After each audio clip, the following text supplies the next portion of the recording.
One of my favorite characters in this book is Cactus Pete. Will you tell everybody about Cactus Pete? Well, I'd love to. My father nicknamed me Cactus Pete. It wasn't till I was used to this, but it wasn't till years later when I asked him, I said, how did I ever get that name? What came over you to give me the name of Cactus Pete?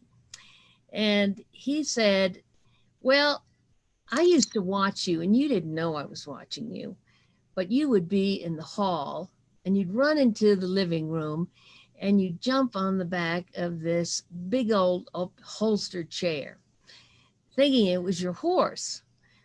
Well, you'd fall off, but you were so determined. So you'd get up and you'd go back in the hallway and you'd do it all over again.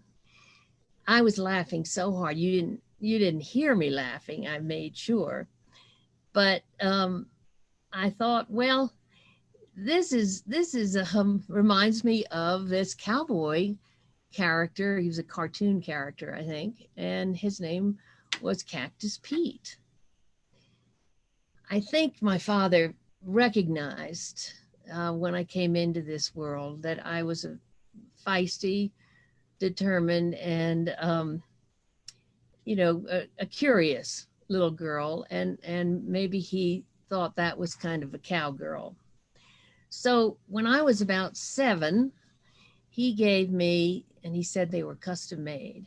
He gave me the most beautiful holsters, and they had rhinestones all over them, and they carried he gave me 2 Colt 45s. So I practiced. I twirl them one way, twirl them the other way, flip them back in my holsters. It really was about the age of 12 when I was told, put away these Cactus Pete accoutrements, put away my holsters, and it was the time for me to become a proper little girl.